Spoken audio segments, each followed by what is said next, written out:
Bem, então penso que a professora Paula poderá começar. Já temos todas as pessoas admitidas? Muito bem. Muito bem, professora Paula. Muito obrigada. Então, se me dão licença, em primeiro lugar, muito bem-vindos todos, todas a este workshop que o Instituto de Saúde Baseado em Evidência e a plataforma Saúde em Diálogo, em boa hora, decidiram preparar e organizar para que pudéssemos hoje, muitos, estar aqui exatamente para, no fundo, apreciar, como vão ver, aquilo que são o enquadramento, aquilo que é o enquadramento, a possibilidade de enquadramento das diretivas antecipadas de vontade e a investigação clínica. O título do seminário pareceu-nos muito adequado àqueles que o organizaram e que aqui hoje estão e que vão participar muito ativamente, que é decidir hoje e participar amanhã. Pareceu-nos muito importante que logo no primeiro ano, no fundo o ISBE ou o ISBE conta com diversos parceiros institucionais e parceiros que incluem concretamente as associações de pessoas que vivem com a doença e os seus cuidadores, e pareceu-nos muito importante e até prioritário que neste primeiro ano de trabalho do ISBE, além das áreas diversas de investigação e de produção de evidência com digamos, utilidade para a tomada de decisão, pudéssemos produzir conhecimento com aqueles que são maioritariamente os destinatários da nossa ação, quer seja ela investigacional ou assistencial, e também que pudéssemos fazer um debate aprofundado e esclarecido sobre, concretamente, o caso das diretivas antecipadas de vontade e investigação científica, como forma exatamente de proporcionar um espaço de intervenção também para os cidadãos e para, digamos, aqueles que cuidam, que são doentes e que deles cuidam. E neste contexto, naturalmente, que dizer só neste último minuto que o ISP está muito, digamos, satisfeito, é o termo, com o facto de podermos ter uma sessão onde temos mais de 100 inscrições, o que consideramos muito positivo e antecipamos e esperamos que este seja o primeiro de vários workshops que vamos fazendo exatamente com esta linha de orientação, mas que certamente muito melhor que eu, a doutora Rosário Zinck dos Reis, a quem vou passar de imediato a palavra, saberá enquadrar e explicar. Muito obrigada mais uma vez a todos. Não vou mencionar o nome de todos os senhores professores e, enfim, intervenientes que aceitaram fazer parte desta sessão hoje, esta sessão de trabalho, mas creiam que estamos profundamente gratos e, sobretudo, muito firmemente convictos de que esta discussão, não sendo nova, mas tendo alguma inovação na forma como a vamos fazer, conseguirá acrescentar seguramente algumas clarificações úteis para aquilo que é a nossa investigação científica em Portugal. Muito obrigada e uma boa sessão de trabalho. Muito obrigada, professora Paula, muito obrigada ao ISB pela oportunidade que deu à plataforma Saúde em Diálogo de vos desafiar a discutirem e a refletirem sobre este tema que me é pessoalmente tão querido, as diretivas antecipadas de vontade, desta vez a discussão muito focada na questão da investigação científica, isto para fazer a ponte entre os temas que interessam à plataforma Saúde em Diálogo e que interessam ao ISB e que estou certa que interessam a todos vós. Agradeço em nome pessoal e em nome da plataforma Saúde em Diálogo a presença de todos, muito em especial dos nossos oradores, com quem fomos preparando aquilo que vos vamos hoje apresentar e com os nossos comentadores dos 3 casos práticos que aqui vão ser apresentados.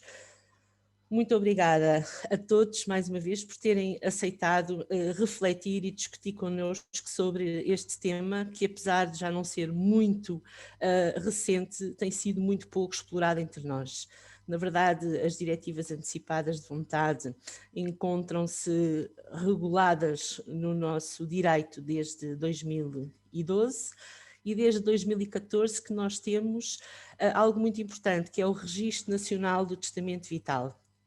E se olharmos para os números desse registro, verificamos que desde 2014 até agora cerca de 32.500 pessoas fizeram a sua diretiva antecipada de vontade. O número fica muito aquém das expectativas. Como curiosidade, digo-vos que a maioria das pessoas que fizeram o seu testamento vital ou nomearam um procurador para cuidados de saúde são mulheres, cerca do dobro relativamente aos homens, e encontram-se, na sua maioria, na zona de Lisboa e Val do Tejo, a seguir no norte, centro, e depois temos muito pouca adesão no Algarve, no Alentejo e nas regiões autónomas dos Açores e da Madeira. São alguns dados interessantes que nós podemos facilmente recolher no site da transparência do serviço do portal da saúde. Que razões é que podem existir para que esta adesão a esta ferramenta, que para nós é uma ferramenta de exercício da nossa autonomia, que razões é que podem existir para a pouca adesão? Várias razões têm sido apontadas. Desde logo, falta de conhecimento sobre que decisões tomar. Estamos a falar de um tema que não é fácil e nem todos nós nos sentiremos à vontade para planear o nosso futuro relativamente aos cuidados de saúde. Por outro lado, pouca literacia em saúde e pouca divulgação também. Tem havido pouca divulgação sobre este tema. E para vermos como a divulgação é importante, em 2017, o Governo lançou uma campanha de sensibilização. Como resultado, os números aumentaram quase para o dobro e depois voltaram a descer. Depois também temos aqui, talvez possamos dizer, alguma falta de acompanhamento e algum paternalismo por parte dos profissionais de saúde, pouco motivados para sensibilizar os seus doentes para esta possibilidade. Depois também há algumas expectativas irrealistas sobre o tema. Por vezes confunde-se o tema do testamento vital com o tema da eutanásia. E por fim, razões culturais.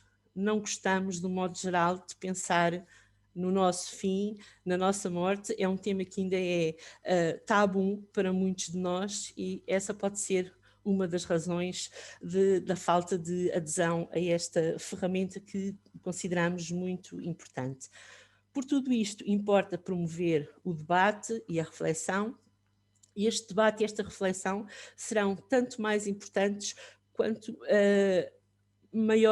mais experiências e saberes nós tivermos. E foi por isso que nós procurámos ter aqui hoje entre nós especialistas da área do direito, da saúde, da ética, da filosofia e, obviamente, que não nos podíamos esquecer do cidadão e das associações que o representam. Importa, sem dúvida, sensibilizar para a importância das diretivas antecipadas de vontade, importa conhecê-las e dar a conhecê-las. Gostaríamos, contudo, de ir um bocadinho mais longe, ou seja, fazendo uma análise crítica do regime jurídico vigente e da terminologia usada, quer na legislação, quer no modelo de diretiva antecipada de vontade, consagrado na Portaria 104 de 2014, encontrar formas de bem aconselharmos e de bem elucidarmos as pessoas para que possam outorgar, se for essa a sua vontade, o seu testamento vital de forma livre, esclarecida, clara e inequívoca. Com este breve enquadramento, eu aproveito para passar a palavra ao professor Joaquim Ferreira, que julgo que tem aqui assim alguns desafios para lançar ao público. Certo, professor Joaquim? Certo, muito obrigado. O meu cumprimento a todos e o meu obrigado aqui à doutora Rosário por me passar a palavra. O desafio que vou colocar é saber se algum destes 32.500 está presente aqui nesta galeria. E o que vou aqui partilhar é, eu peço que estejam preparados só para, quem quiser, obviamente, e é anónimo, poder responder aqui a um desafio que vou colocar, que é... Eu penso que estão a ver aqui um slide que tem uma pergunta associada. A pergunta é uma pergunta muito, diria, quase grosseira, numa linguagem muito simples, que é: já fiz a minha declaração antecipada de vontade, testamento vital. Em cima tem aqui um link, que é, quem quiser responder, no fundo, a esta pergunta, é escrever aí noutro link do computador, paulev.com, no fundo, /Joaquim Ferre 732, e vai aparecer esta pergunta. E, no fundo, as respostas são anónimas, portanto, ninguém tem acesso a quem responde o quê. É mesmo, eu diria, que é um exercício simples e ingênuo, seguramente não representativo, porque as 50 ou 60 pessoas que estão aqui ligadas seguramente não são representativas da população portuguesa, até pelo grau de motivação de estarem aqui conectados. Eu vou ativar, neste momento, a pergunta. Portanto, peço que pelo menos um responda, que é para isto ser ativado, senão é um embaraço que eu tenho se ninguém manifestar aqui a sua vontade, aqui o sistema. Portanto, quem conseguir usando o computador, no fundo, fazer esta expressão de vontade.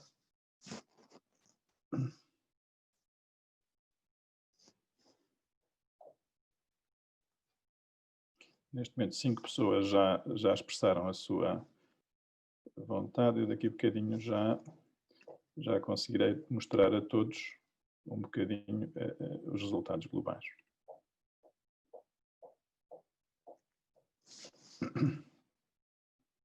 Vou expressar só aqui mais alguns segundos para dar tempo a quem eu queira expressar de fazer aqui esta seleção.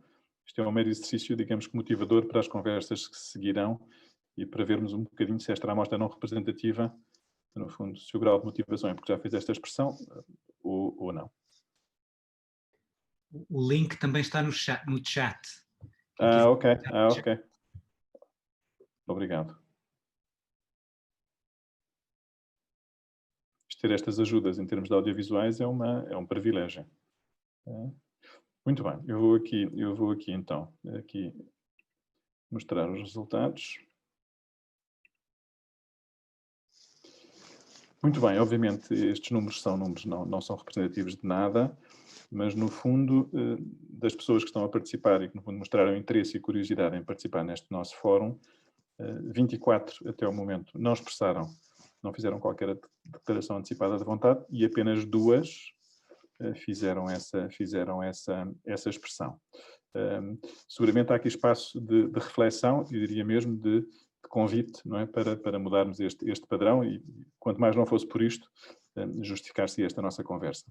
Eu só farei uma segunda pergunta, que é esta que eu agora aqui partilho, que é uma pergunta idêntica, mas agora em referência a outros, que é: conheço alguém que fez uma declaração antecipada de vontade. Portanto, neste caso não me refiro a mim, refiro, no fundo, a um conhecimento de outro que possa ter feito essa expressão. Portanto, tenho um conhecimento, eu diria, indireto por essa proximidade. E dou também aqui um bocadinho de tempo.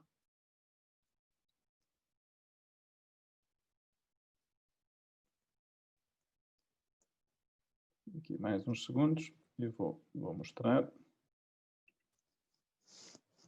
Muito bem, é assim, o número de 2 pessoas que fez a manifestação subiu para 5, isto em termos percentuais é muito, é mais de metade, com o dobro ou o triplo, mas a maioria não só não fez essa expressão, daqueles que no fundo responderam a este meu desafio, nem têm essa proximidade, do ponto de vista de ter essa proximidade com alguém.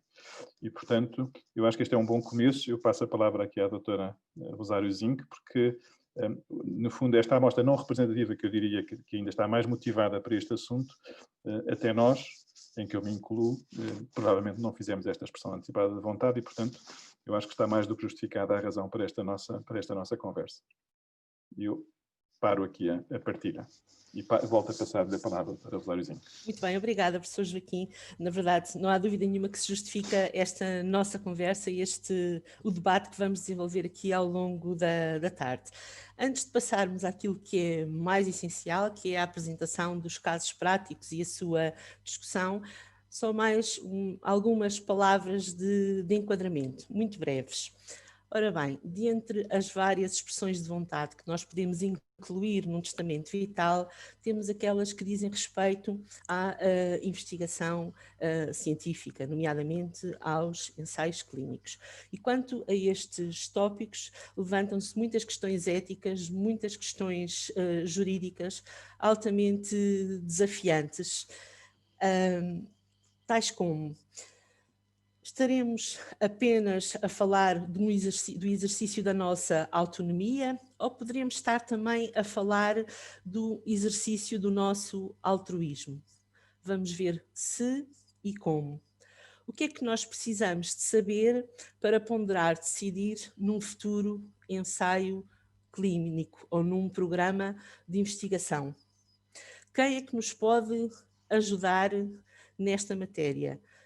Que limites é que nós podemos impor como nossa salvaguarda para não estarmos a passar um cheque absolutamente em branco a quem vai interpretar futuramente a nossa vontade relativamente a um aspecto tão específico como é o de participar na investigação científica? O nosso debate vai incluir também um tópico que eu considero muito importante e que tem a ver com a necessidade, com o dever de obter consentimento informado por parte dos participantes. E vamos ver se e em que termos a utilização de um testamento vital ou a nomeação de um procurador para cuidados de saúde permite ultrapassar alguns dos obstáculos deste dever fundamental de obter consentimento informado. Outro tópico que nos preocupa e que por isso também o trouxemos aqui tem a ver com o seguinte: nós já verificámos que a esmagadora maioria dos cidadãos ainda não está sensibilizado para esta temática, ainda não está sensibilizado para planear os seus cuidados de saúde num futuro mais ou menos próximo. Ora, se o cidadão não está preparado, não está sensibilizado, o que é que nós podemos dizer relativamente aos profissionais de saúde? Será que eles estão preparados para interpretar a nossa vontade e, mais do que interpretar, para cumprir a nossa vontade? Que dúvidas e que dilemas é que surgem à volta deste tópico? E em termos muito gerais, estes vão ser os temas a desenvolver nos casos práticos que se seguem e depois também enriquecidos com os comentários dos nossos convidados que simpática e gentilmente cederam a passar esta sexta-feira 13 connosco. E vamos então passar ao cerne da questão, casos práticos, começando pelo professor Hélder Mota Filipe, professor associado da Faculdade de Farmácia da Universidade de Lisboa, e o caso prático que nos vai apresentar é consentimento, uma barreira aos ensaios clínicos. Professor Hélder, a palavra é sua. Muito obrigado, Dr. Rosário. Muito obrigado a todos. É um prazer poder fazer parte deste exercício e desta discussão tão importante. Queria agradecer o convite, queria agradecer a possibilidade de poder apresentar este caso. Queria agradecer aos comentadores deste caso, que são duas pessoas que eu muito prezo, o professor Walter Oswald, que é um dos meus mentores científicos e não só, e a professora Cláudia Monge, e este caso que eu vou partilhar agora o ecrã, peço desculpa se me for possível.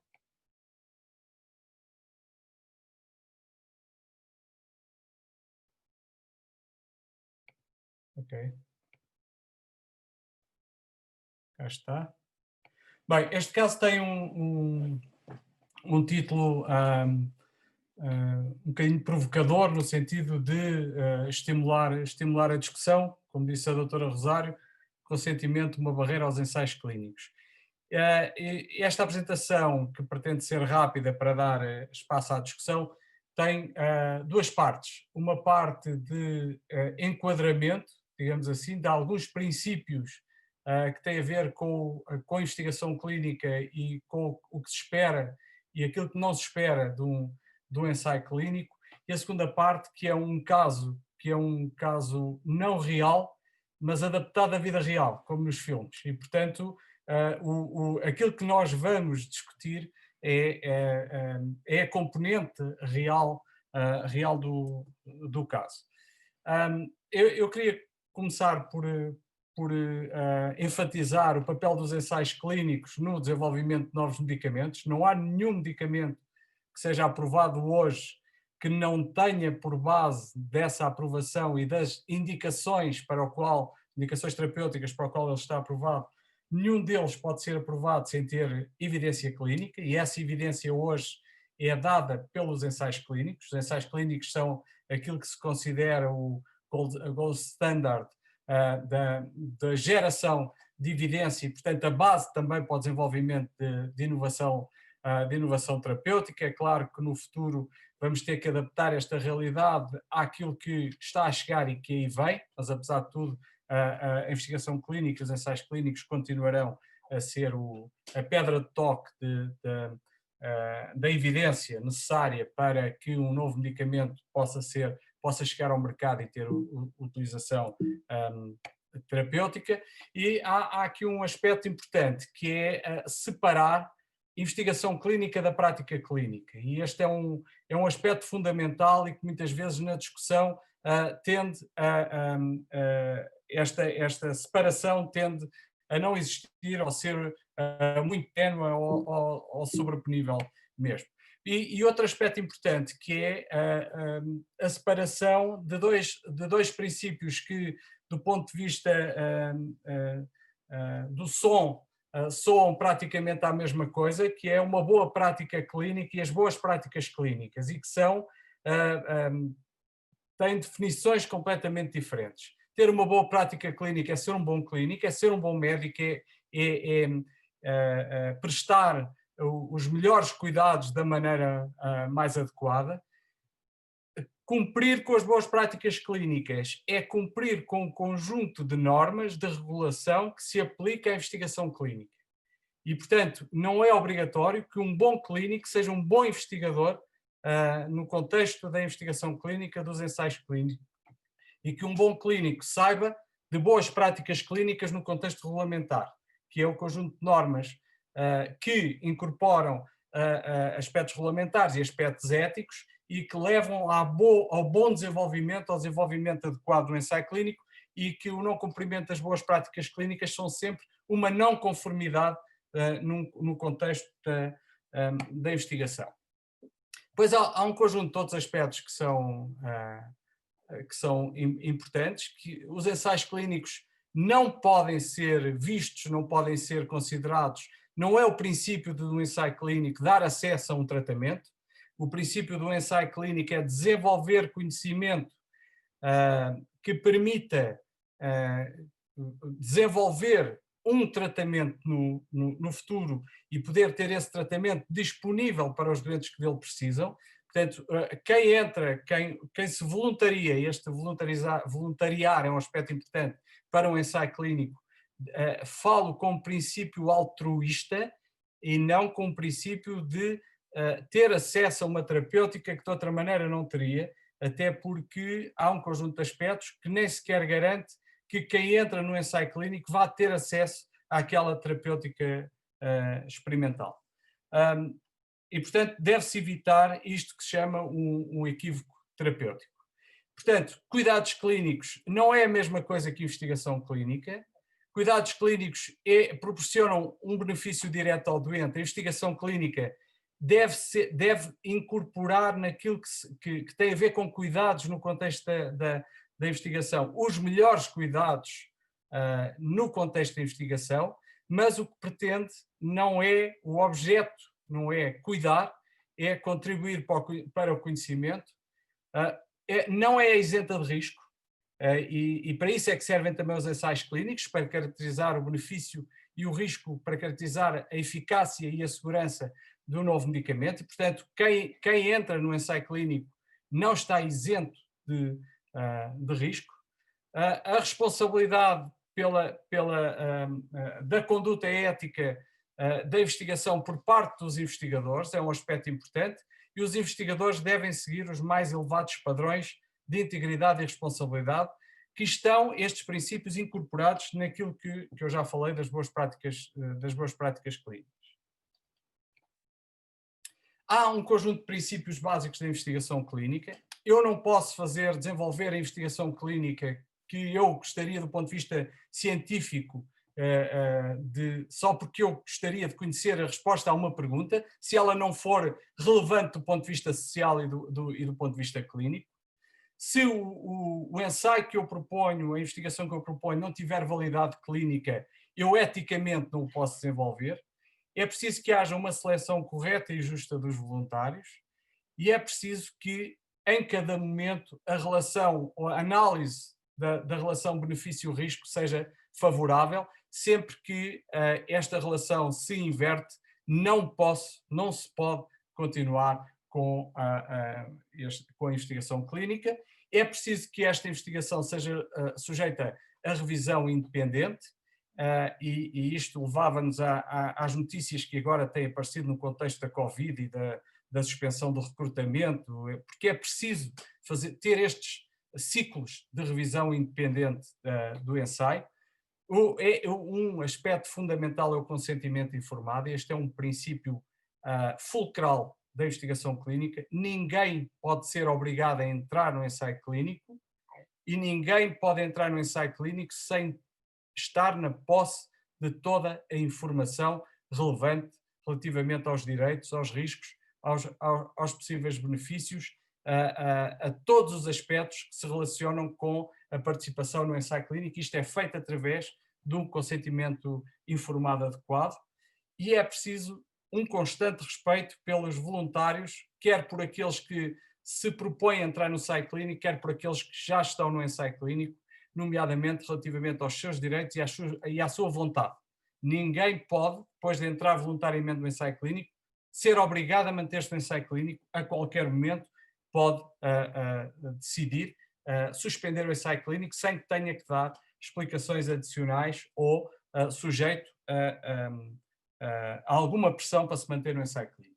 Portanto, o consentimento informado é fundamental, é uma peça importantíssima, e vai ser, digamos, um dos atores principais deste caso. De uma forma geral, o consentimento informado deve ser obtido antes de qualquer procedimento ou antes da alteração na monitorização dos participantes, e o processo de obtenção do consentimento informado deve ser rigoroso e bem documentado. Estes aspectos devem estar cumpridos antes do ensaio e durante todo o ensaio. E é aí que entra o caso de estudo. Este caso refere-se ao efeito de um determinado medicamento experimental, de um determinado fármaco, que pretende estudar o efeito desse fármaco na prevenção da epilepsia em doentes com acidente vascular cerebral, com o risco elevado de desenvolvimento de crises epiléticas não provocadas. Cerca de 5 a 15% dos doentes com acidente vascular cerebral vão sofrer convulsões nos 2 anos após o AVC. O AVC está entre as causas mais comuns de epilepsia na população idosa, e atualmente não há nenhum medicamento aprovado para a profilaxia da epilepsia, e portanto, por essa razão também se propõe que seja o placebo que seja usado como produto de referência, como comparador com o medicamento experimental, um placebo. E, portanto, há aqui uma unmet need, há aqui uma necessidade terapêutica não preenchida nesta situação, e é por essa razão também, não havendo alternativa terapêutica, que se propõe a utilização do placebo. Do ponto de vista do desenho, há aqui aspectos que não são assim tão relevantes para esta discussão, e outros são mais, mas o desenho está bem feito, é um ensaio randomizado, controlado por placebo, como eu já disse, de grupos paralelos, realizados em doentes que têm uma hemorragia intracerebral aguda com um conjunto de pontuação do ponto de vista de caracterização da situação do ponto de vista neurológico, hemorrágico, etc. E, portanto, tem uma hemorragia intracerebral aguda ou um acidente vascular cerebral isquémico agudo, e o que se pretende é avaliar se o tratamento com este fármaco, iniciado até às 96 horas após a ocorrência do episódio, do acidente vascular cerebral, e depois mantido durante 2 semanas, afeta ou não a incidência a longo prazo das convulsões. A longo prazo é nos primeiros 6 meses das convulsões não provocadas. E, portanto, há aqui um desenho do ensaio que pretende responder a uma questão relevante e que está bem desenhado do ponto de vista metodológico. São doentes do sexo masculino ou feminino com a idade igual ou superior a 18 anos, portanto adultos, que cumpram com os critérios pós-hemorragia intracerebral ou acidente vascular cerebral isquémico agudo. E há 3 períodos. Um período de seleção até às 96 horas, porque após as 96 horas já não se cumpre a condição para que o doente possa entrar no ensaio, 96 horas após o AVC. O tratamento aleatorizado com o produto ou placebo durante os tais 15 dias e o seguimento durante 18 meses após a randomização. Na primeira visita, e portanto dentro destes 96 horas, dentro destas 96 horas é verificada a elegibilidade, portanto os critérios de inclusão e exclusão para que o doente possa entrar no ensaio, e é iniciado o tratamento obrigatoriamente até às 96 horas após a ocorrência do AVC. Há uma visita aos 7 dias, uma visita aos 37, às 12 semanas e depois e depois outras até ao fim do ensaio. Um aspecto relevante é que a visita dos 7 dias é a última oportunidade para que o doente dê o consentimento informado. E qual é o problema aqui? É que após um acidente vascular cerebral, frequentemente os doentes não estão em condições, do ponto de vista das capacidades cognitivas e até físicas, para poderem dar, ou alguns doentes poderão não estar, para poder dar o seu consentimento informado. E, portanto, como critérios de inclusão, eu já falei de alguns deles. O mais importante é aqui relativamente às modalidades de poder dar o consentimento informado. Portanto, o doente ou é capaz de dar o seu consentimento informado e assinar o consentimento informado, e, portanto, esta é digamos, a condição mais clássica, que é eu ler o consentimento informado, assinar o consentimento informado, demonstrando que li e que percebi o consentimento informado, ou é capaz de dar o consentimento informado, mas não é capaz de escrever e deu o consentimento verbal na presença de uma testemunha imparcial, ou, outra hipótese, não é capaz de dar o seu consentimento informado, mas provavelmente recuperará essa capacidade até à visita 7, e, portanto, pode dar o consentimento informado na visita, já depois de ter iniciado o tratamento, ou não é capaz de dar o seu consentimento informado, mas provavelmente recuperará essa capacidade até à visita 7, e o representante legal do doente, de acordo com os respectivos requisitos nacionais, forneceu o consentimento informado por escrito. E, portanto, estas 4 hipóteses de poder dar o consentimento informado são, ao fim e ao cabo, o cerne da questão neste caso. Basicamente, se é eticamente aceitável e se é legalmente possível que o doente possa entrar com qualquer uma destas modalidades de dar o seu consentimento informado. Há aqui um outro aspecto importante, que é na visita 7, aquela visita até à visita 7, tem que ser obtido o consentimento informado verbal na presença de uma testemunha imparcial ou por escrito até à visita 7.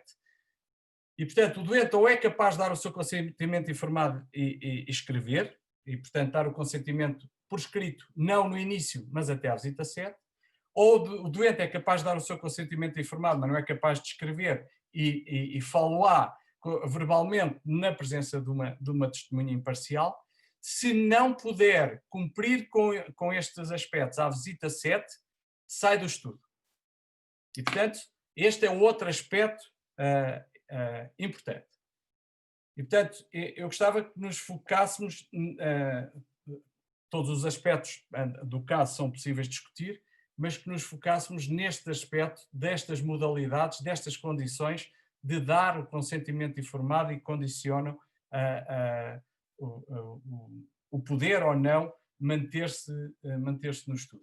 E, portanto, algumas das questões, e, portanto, eu não quero condicionar de maneira nenhuma os comentadores, mas lembrar que em muitas situações o doente pode estar, após o AVC, numa situação comatosa ou em coma.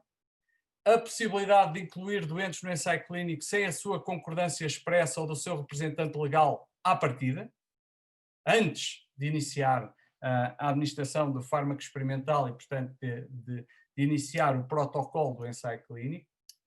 O outro aspecto importante é a possibilidade de exclusão do ensaio e consequente retirada da medicação experimental já iniciada, nos casos em que o consentimento na visita 7 não se puder vir a concretizar. E um outro aspecto importante é quem tem acesso ao registro de testamento vital e se esse registro é possível em tempo útil para o caso dos doentes que tenham expressado a sua vontade por meio do testamento vital. Eu tentei, se calhar, pôr o Cio na Rua da Betesga, mas foi a forma mais rápida que eu tive de apresentar este caso e passaria então, se a doutora Rosário concordar, claro, dar agora o palco aos comentadores. Muito obrigada, professor Hélder, muito obrigada pelo caso tão interessante que nos trouxe, e agora vamos então ouvir os comentários da professora Cláudia Mons, professora auxiliar da Faculdade de Direito da Universidade de Lisboa, e também do professor Walter Osvaldo, professor catedrático aposentado da Faculdade de Medicina da Universidade do Porto. Penso que a primeira comentadora será a professora Cláudia, mas estão perfeitamente à vontade para se organizarem como acharem melhor. Professora Cláudia. Muito boa tarde a todos. Queria, antes de mais, agradecer o honroso convite e cumprimentar a professora Ana Paula Martins e a doutora Maria do Rosário Zinck, e nas suas pessoas também agradecer aqui este convite, cumprimentar todos, e em especial o professor Hélder Mota Filipe, que nos trouxe aqui este caso tão interessante, e o professor Walter Oswald, que tenho aqui o privilégio de partilhar com quem tenho o privilégio de partilhar este comentário. Ora, o caso que o professor Hélder Mota Filipe trouxe evidencia bem aquilo que foi o enquadramento trazido pela doutora Maria do Rosário Zinck, ou seja, nós temos já um enquadramento legislativo quanto às diretivas antecipadas de vontade, um dos casos expressamente referidos naquilo que é o artigo 2º, número 2, quanto ao conteúdo possível da diretiva antecipada de vontade, é exatamente o de autorizar ou recusar a participação em programas de investigação científica ou em ensaios clínicos. Portanto, temos aqui expressão deste consentimento antecipado através de uma diretiva, e este era um domínio que as diretivas devem ser promovidas. Lá está, estamos aqui perante também, eu queria salientar isto, deveres constitucionais. Estamos aqui perante direitos fundamentais, o direito à autonomia, o direito a essa expressão e essa integridade moral à luz do artigo 25 da Constituição, mas temos também outro direito fundamental aqui em presença, que é o direito à investigação.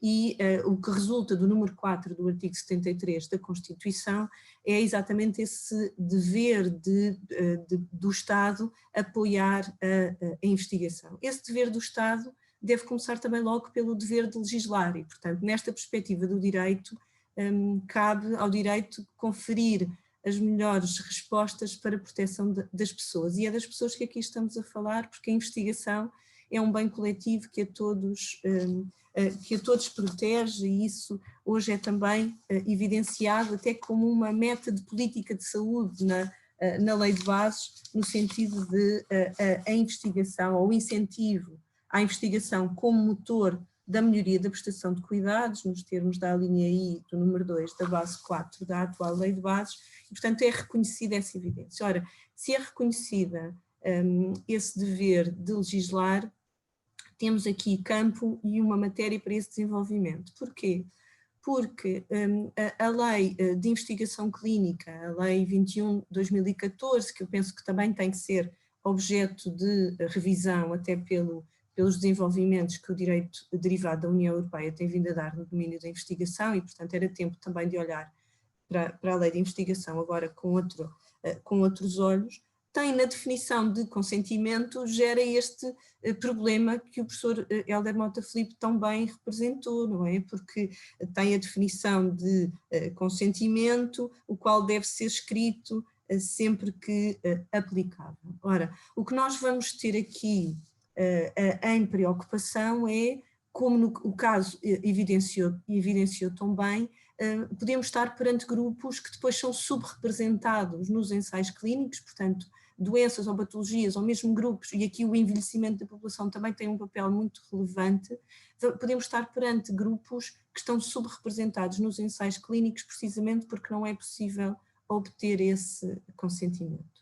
E, portanto, para que não haja esta dificuldade, e eu penso que este fórum é um fórum que promove também essa reflexão e que podia adiante pensar noutras intervenções, é também com essa reflexão que vos deixo, que neste dever de legislar na proteção das pessoas, se aproveita esta oportunidade também para incrementar, através da literacia, dever constitucional também nos termos da linha B do número 2 do artigo 64 da Constituição, cabendo essa literacia também ao Estado, no reconhecimento da investigação como um bem coletivo, garantidos os direitos das pessoas, mas através da lei, numa maior clarificação, abranger esta promoção das diretivas antecipadas, através do dever de legislar e da literacia. Penso que era um bom caminho, porque os casos como aquele que o professor Hélder nos trouxe são reais, e o direito nem sempre tem neste domínio aqui uma resposta muito clara, e essa clarificação parece-me muito relevante, até para não haver aqui, através da subrepresentação nos ensaios clínicos, também um fenómeno de discriminação. E este era aqui um ponto que deixava à reflexão. Não sei, doutora Rosário, não quero prejudicar aqui o tempo precioso do professor Walter, que estamos todos ansiosos por ouvi-lo. Diga-me se devo passar essa palavra. Passe e depois, se calhar, voltaremos a si agora um bocadinho mais à frente. Muito obrigada por este ótimo enquadramento jurídico, e agora vamos então ao professor Walter Osvaldo.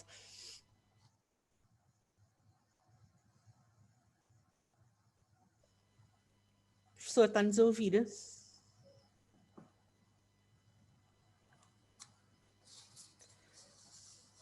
Bem, professora Cláudia, enquanto o professor Walter não... Tem que ligar o microfone. Tem que ligar o microfone.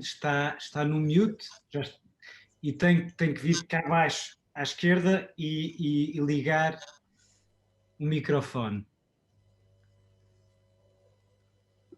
Mas a doutora Rosário também pode ligar pelo professor Walter, também tem acesso. Eu peço ao Rui Vila, se estiver a ouvir-nos, para, como host... Ativar. Sim. Está carregar e Muito ativar. bem, muito bem. Já está? Estamos a ouvi-lo perfeitamente. Ok. Eu gostaria de dizer que, antes de mais, dirijo cumprimentos, naturalmente, aos nossos anfitriões, não apenas à senhora doutora Maria do Rosário Zinca, mas também à senhora professora Ana Paula Martins, e felicito pela organização deste workshop e dirijo também os meus cumprimentos a todos os colegas e muitos deles amigos, posso dizê-lo à vontade, que estão envolvidos como apresentadores ou comentadores nesta iniciativa. Como o tempo é limitado, eu vou limitar-me também apenas a 2 aspectos da excelente apresentação que foi feita pelo Sr. Professor Hélder Filipe, que realmente focou muitos dos aspectos difíceis da realização de ensaios clínicos. O primeiro é a questão da definição do investigador em ensaios clínicos como um investigador científico que está afastado da realidade clínica parece-me excessiva. Ou se for um médico, se for um farmacêutico, se for um enfermeiro, se for um profissional de saúde, fatalmente não pode despir essa sua qualidade de profissional de saúde e olhar para os seus doentes como se fossem ratinhos brancos ou colónias de bactérias. É certo que terá de ser, obviamente, objetivo, que não pode deixar-se apaixonar por aquilo que está a fazer, mas na realidade não pode nunca deixar as suas responsabilidades, as suas características e a sua deontologia profissional. De maneira que assumir o papel de investigador está certo, claro que sim, mas não pode deixar de ser sempre o profissional de saúde que era. Trabalha com pessoas, isso é fundamental.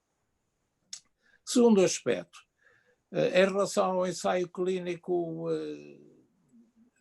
que evidentemente foi muito bem desenhado, eu tenho um aspecto que não me permite de maneira nenhuma concordar com o que ali está, que é a questão do ensaio, do consentimento informado diferido. Eu acho que, em vez de diferido, poderia dizer que eufemístico, porque na realidade não é um consentimento informado como nós o entendemos. É um consentimento informado que espera vários dias, até 7, só na visita dos 7 dias é que entra a eficácia, e na realidade é pós-hoc, é depois do acontecimento, já foi instituída a terapêutica. Se a pessoa não der o seu consentimento informado, como é que lhe vão tirar a terapêutica que ele já fez? Como é que se pode anular o que está para trás? Não pode, é impossível. E, portanto, isto no fundo corresponde mais a uma tentativa de dar um aspecto legal à continuação da administração da terapêutica, placebo ou medicamento ativo, não interessa, de qualquer maneira é um tratamento e, na realidade, esse tratamento não foi ou poderá não ter sido permitido pelo paciente. É claro que há um cantinho onde diz que só no caso de ter sido, mas não ficou claro se era só neste 7º dia, é depois de ter sido autorizado por um representante legal. Ou se em todos os casos se exige isso. Não ficou claro. Há um cantinho num dos diapositivos, da última linha, se não erro. Mas, de qualquer maneira, se verificar a situação do paciente não dar no 7º dia a sua autorização, cai tudo por terra. Ele foi, de facto, tratado durante 7 dias, que é metade do tempo todo de tratamento. Não são os 7 dias de um tratamento de meses. São 7 dias de um tratamento de 2 semanas. Portanto, é metade. Eu acho que Um projeto destes deveria ser rejeitado em qualquer comissão de ética hospitalar, porque não cumpre condições mínimas de respeito pela dignidade do doente e pela sua capacidade de dar, de facto, um consentimento informado válido. Muito obrigado. Já gastei os 5 minutos. Muito obrigada. Pronto, na sua opinião, neste caso, o participante não, ou consegue dar o seu consentimento antes de iniciada a intervenção, ou então não é possível. É esta a sua posição, de não é? resto é o que está num dos diapositivos do professor Helder. Uhum. Muito bem, muito obrigada. Eu aproveito para desafiar o público a ir colocando questões no chat, depois no final vamos ter oportunidade de debate alargado. E passaríamos então agora ao caso prático 2, participar na investigação clínica, benefício individual ou bem comum. Quem nos vai apresentar este caso é o professor André Valente, diretor do Prémio de Visão António Champalimau e membro do Conselho de Ética da Fundação Champalimau. Estamos desejosos de o ouvir. Força!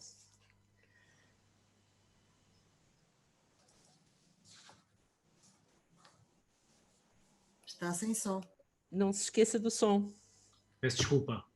Muito obrigado, doutora Rosário Zinco dos Reis e Plataforma de Saúde em Diálogo, pelo convite, assim como professora Ana Paula Martins e Instituto de Saúde Baseado na Evidência. Vou agora fazer um share da apresentação. E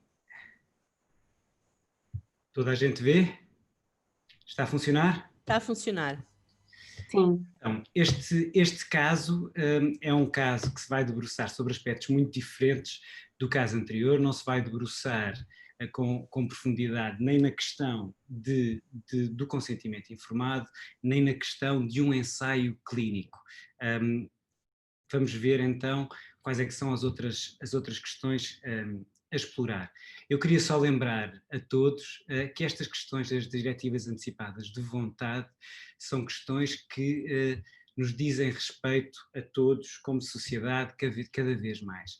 Aqui são umas projeções que eu gosto de olhar, porque são muito simples de observar, dos Center for Disease Control dos Estados Unidos, mas os valores e a expectativa na Europa é muito semelhante. O que acontece é que, embora não haja mais casos de cancro devido ao envelhecimento da população, portanto não há mais cancro, mas há mais casos de cancro na população. E da mesma maneira, felizmente hoje morre-se menos de cancro, mas também devido ao envelhecimento da população e a haver mais casos, há mais mortes por cancro e, portanto, estas questões de fim de vida põem-se mais vezes. Claro que estes valores têm de considerar também o crescimento da população, mas mesmo considerando esses valores, vemos um crescimento do número de mortes por cancro e na Europa os valores são semelhantes.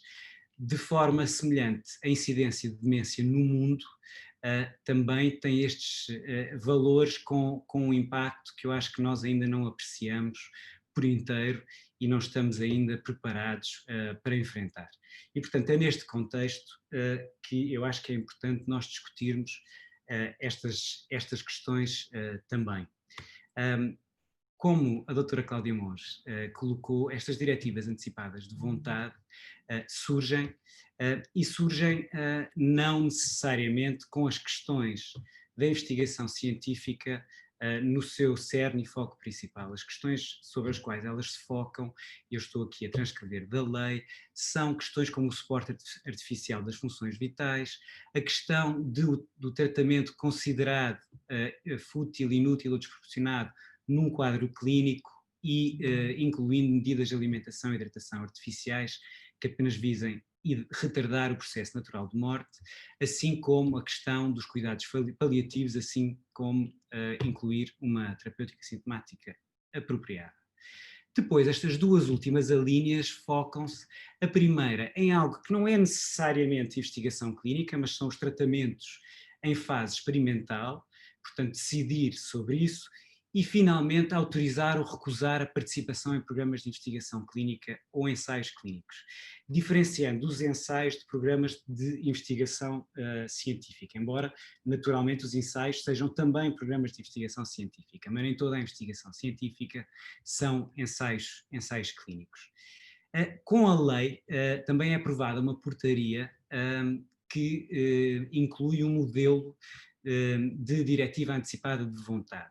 Este modelo é altamente recomendado, é assim mesmo a expressão utilizada, pelas agências de saúde, no sentido de facilitar que ele seja inserido num registro nacional do testamento vital e que assim seja acedido de forma mais fácil, quer pelas equipas médicas, quer pelos utentes. Este modelo é um modelo simples, com 4 páginas, onde se pode nomear um procurador de saúde e onde a pessoa que escreve o modelo, qualquer um de nós, pode determinar a situação clínica em que a diretiva avançada de vontade tem efeito. Portanto, nós encontrarmos incapaz de expressar a nossa vontade autonomamente ou nos ter sido diagnosticada uma doença incurável em fase terminal, não existirem expectativas de recuperação na avaliação clínica feita pelos membros da equipa médica, ou inconsciência por doença neurológica ou psiquiatra irreversível. Portanto, nós podemos escolher isto ou nomear outras situações e depois aparece toda uma lista de cuidados de saúde a receber e não receber, que estão, claro, relacionados com os pontos da lei, nomeadamente a reanimação cardiorrespiratória, os meios invasivos de suporte artificial de funções vitais, etc. Entre estas alíneas, e não em nenhuma secção em particular, eu tirei-os destas alíneas, aparecem algumas sobre investigação científica. E quais são? A primeira diz respeito a escolher participar em estudos de fase experimental, investigação científica ou ensaios clínicos. Eu penso que a intenção do modelo seria tratamentos de fase experimental e não estudos, pela maneira como eles depois voltam a aparecer, mas não sabemos. Portanto, aqui há algum pleonasmo no sentido de estudos de fase experimental e em investigação científica. Depois, as seguintes opções são não ser submetidos aos tais tratamentos em fase experimental, que são tratamentos de medicamentos que podem estar em estudo, mas que não são necessariamente incluídos dentro de um estudo. Temos ouvido falar agora no caso da Covid-19, do Remdesivir, por exemplo, que teve uma aprovação para uso experimental no tratamento da Covid-19 nos Estados Unidos, e que não necessariamente inserida nos estudos que também estão a ser efetuados. Depois, recusar a participação em programas de investigação científica ou ensaios clínicos e, finalmente, interromper quer tratamentos que se encontram em fase experimental, quer programas de investigação científica, quer ensaios clínicos, para os quais já tivesse sido dado um consentimento prévio, portanto, que já estivessem em curso, mas que no momento em que entra em ação esta diretiva, devem ser interrompidos segundo a vontade da pessoa que a escreveu. Vamos falar então de estudos observacionais. O que é que são estudos observacionais? Que não são ensaios clínicos. De acordo com a nossa lei de investigação clínica, um estudo observacional é um estudo clínico sem intervenção, e é um estudo no qual têm que estar preenchidas algumas condições. E que condições são essas?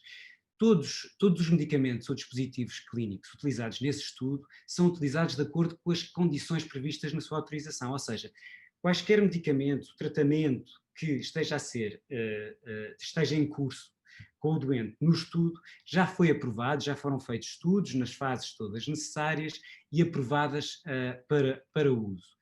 E depois duas alíneas que dizem respeito, mais uma vez, a explicar que a prática corrente, portanto, aquilo que os participantes no estudo têm como seu tratamento, não tem qualquer relação com o estudo. E quaisquer medicamentos que lhes possam ser prescritos, já iriam ser prescritos de qualquer maneira e não dependem da inclusão ou não inclusão da pessoa no estudo. Portanto, o estudo está a observar o que está a acontecer. E não é aplicado aos participantes qualquer procedimento complementar, sendo, na maior parte do caso, dos casos utilizados métodos epidemiológicos para analisar os dados recolhidos, dados que muitas vezes até podem ser retrospectivos. Portanto, o nosso caso clínico vai se focar naquilo que são estes International Watch and Wait Studies. O que é que são este tipo de estudos? São estudos que avaliam uma estratégia de observação vigilante após aquilo que é chamado um tratamento neoadjuvante, que é dado antes de uma cirurgia de doença oncológica, mas que tenham uma resposta, que deem resultado àquilo que nós chamamos vulgarmente uma remissão completa. O que é que isso significa? Na prática oncológica tradicional, um doente tem um diagnóstico e, ao ter este diagnóstico, é decidido que, muito provavelmente, este doente irá precisar de cirurgia. Desde já há muitos anos para cá, se demonstrou que, fazendo um tratamento antes da cirurgia, os resultados podem ser melhores. Esse tratamento chama-se um tratamento neoadjuvante. Pode ser uma quimioterapia, pode ser uma radioterapia, pode ser uma combinação de várias terapias. E depois é que sim tem lugar a cirurgia e finalmente o doente entra em observação e todos os doentes com este tipo de patologia têm este curso clínico. O que acontece é que já de alguns anos para cá, e foram efetuados estudos nesse sentido, é que os doentes, quando têm este diagnóstico, que têm potencialmente um fim cirúrgico, quando é feito este tal tratamento pré-cirúrgico, este tratamento neoadjuvante, o que é que acontece? Há uma resposta completa. Ou seja, o tumor, em termos práticos, podemos dizer que o tumor desaparece. O que é que acontece? Foram efetuados estudos que demonstraram que nestes casos, ou em grande parte destes casos, as pessoas podem ter a cirurgia, podem ser poupadas à cirurgia com resultados equivalentes ou melhores que se efetuarem a cirurgia. Obviamente isto é num conjunto de tumores e de patologias e de uma população específica. Então, na prática corrente podemos definir dois grupos de doentes, ou seja, estes doentes que têm uma patologia que lhes é diagnosticada com uma cirurgia potencial, fazem o tratamento neoadjuvante e ou não têm a tal resposta completa e, portanto, têm a cirurgia para a remoção do tumor, que muitas vezes envolve a remoção de um órgão, uma parte grande de um órgão, e são cirurgias que têm alguns problemas e sequelas numa parte muito significativa das pessoas, ou entram num processo de vigilância ativa ou de observação vigilante. Portanto, temos estes dois grupos aqui. E, portanto, aquilo que nós o estudo que vamos aqui discutir, centra-se no que é que acontece, portanto, estes estudos de observação deste grupo que nós já sabemos existir e ter bons resultados, mas observá-lo melhor. Da mesma forma que existem estudos observacionais que nós chamamos Post-Approval Safety Studies ou Post-Approval Security Studies, em que um medicamento que já foi aprovado e que está em ação, há estudos que tentam observar a eficácia ou a segurança desse medicamento na população em geral quando ela o está a utilizar, para perceber se aprendemos alguma coisa sobre ele. Portanto, estes estudos têm esta observação vigilante, portanto, que é só feita nos doentes com resposta completa, sem cirurgia e tratamento, a menos que os sintomas apareçam ou não, normalmente em doenças que geralmente progridem muito lentamente e em que os riscos do tratamento são maiores do que os possíveis benefícios para essa população. Portanto, neste caso, podemos falar de sequelas cirúrgicas que podem envolver incontinência, disfunção eréctil, disfunção anal, entre outras. E, portanto, os doentes podem ter, em alguns casos, de entrar em vigilância ativa e fazer mais testes e mais exames do que fariam normalmente. Mas é importante entender melhor se esta estratégia ajuda todos os doentes por igual ou se há subgrupos que devem ser seguidos de forma diferente ou fazer mesmo a cirurgia e o tratamento. E, portanto, é nesse contexto que aparecem estes estudos observacionais para tentar perceber melhor e tentar entender se existem alguns padrões que não foram vistos antes, nomeadamente se dentro deste grupo que é aparentemente homogéneo, existem algumas pessoas das pessoas que deste grupo possam desenvolver doença de novo, se nós conseguimos ver algum padrão que permita que nós possamos prever quais são e potencialmente prevenir a doença com um seguimento diferente ou tratá-la mesmo com cirurgia. E, portanto, o caso é um caso que pode ser um doente de cancro do reto, um cancro da próstata, que tem este diagnóstico, faz o tratamento neoadjuvante e tem a tal resposta completa. Pronto. Tendo essa resposta completa, o doente tem capacidade e consente entrar num estudo um estudo observacional, um estudo sem intervenção e que vai, no fundo, registar tudo aquilo que se passa durante o processo de observação vigilante e todo esse processo e os dados do doente. E, portanto, isto é entendido. Infelizmente, após 2 anos, no caso deste doente em particular, desenvolvem-se metástases hepáticas, portanto, metástases no fígado. Estas metástases são ressecáveis, portanto, podem ser operadas, e o doente reconsente para o estudo e consente até doação de material biológico para um biobanco após a cirurgia. E, portanto, e depois continua bem, infelizmente, após algum tempo, neste caso 9 meses, desenvolvem-se metástases no cérebro. E ao se desenvolverem estas metástases, há complicações, são metástases de uma configuração tal em que é ativado por período indeterminado o testamento vital, portanto a pessoa perde a capacidade. O testamento vital que tinha sido registado no Registro Nacional 4 anos antes, portanto até num período anterior ao consentimento destes estudos em particulares, com a informação sobre eles na mão. Portanto, e o que é que acontece aqui? O doente tinha inscrito no seu testamento vital que se aplicavam estas 2 situações, por exemplo, a situação diagnosticada de doença incurável em fase terminal e não existirem expectativas de recuperação na avaliação clínica feita pelos membros da equipa médica responsável pelos seus cuidados.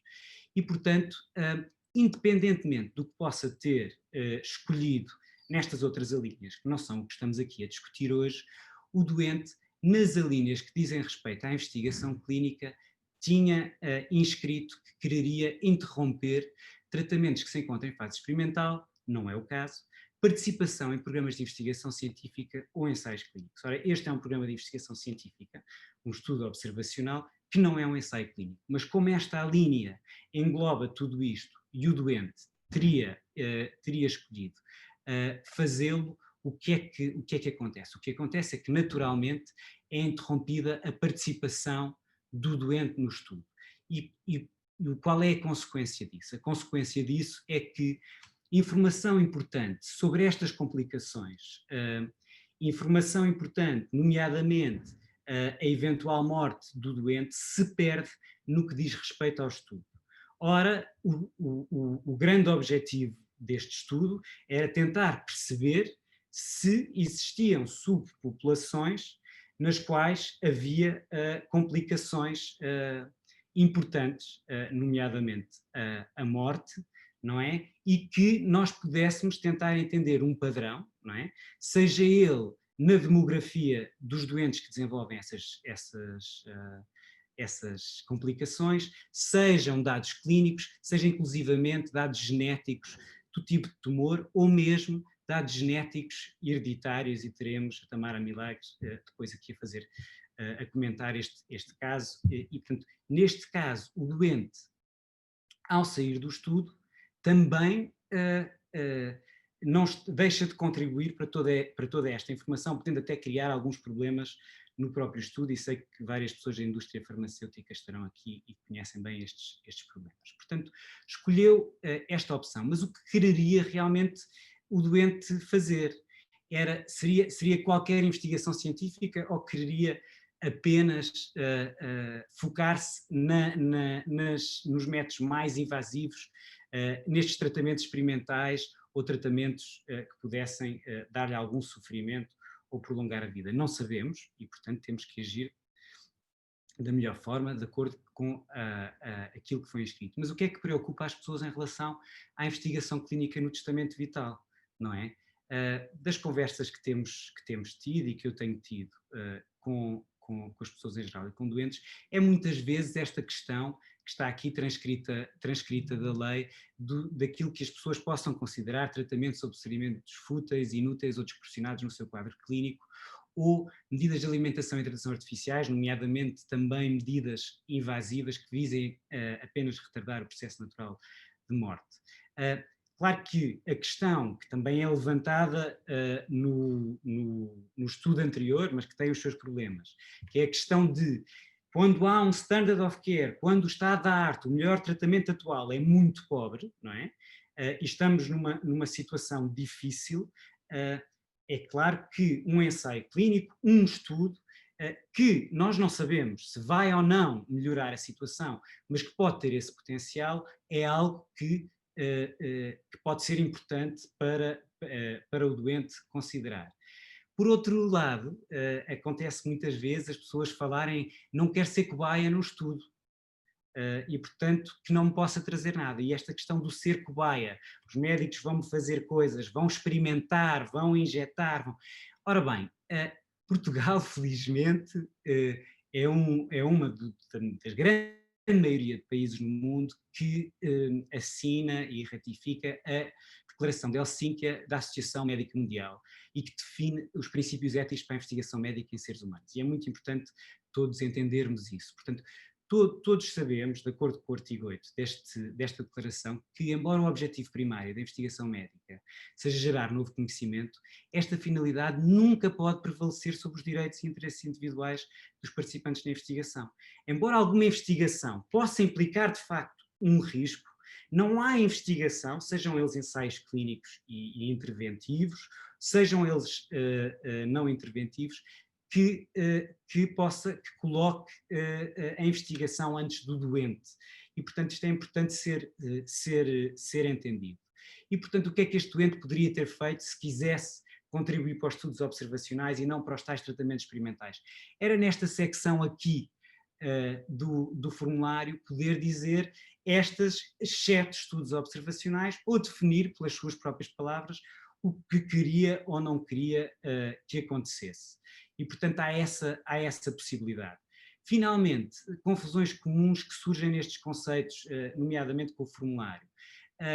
O que é um estudo clínico versus um tratamento em fase experimental?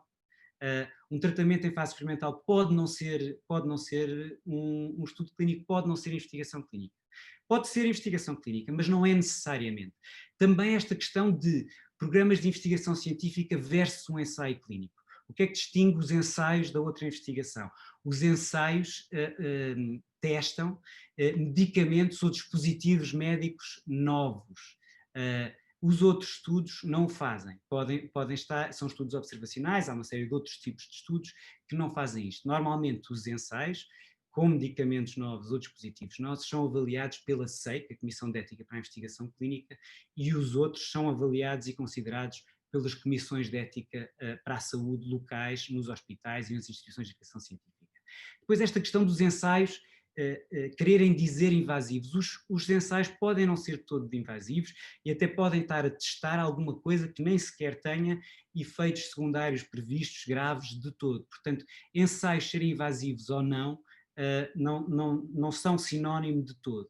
A mesma coisa desta questão do invasivo versus experimental, que na linguagem do formulário parece relacionada. O que é experimental não é necessariamente invasivo e o que é invasivo não é necessariamente experimental. Também não são conceitos relacionados. E depois, finalmente, esta pergunta que é, tenho que escolher as minhas linhas no formulário, eu posso explicar melhor, escrever a minha própria narrativa, que é a tal secção que pode ser escolhida ou o doente pode registar as suas diretivas até sem utilizar o tal modelo.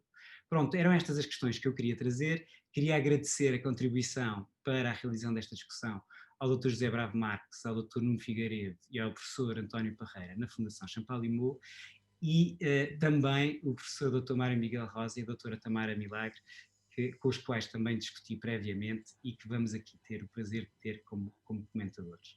Muito obrigado. Muito obrigada, André, pela exposição muitíssimo clara.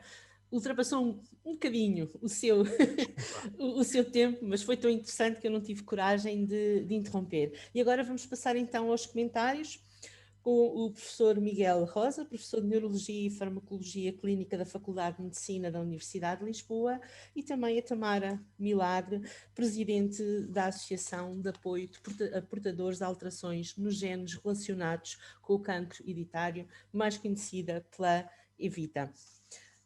Muito obrigada pela vossa presença e estamos ansiosos de vos ouvir. Não sei quem é que vai começar, mas será a Tamara, será o professor Mário Miguel Rosa? O professor, se faz favor. Muito bem. Então,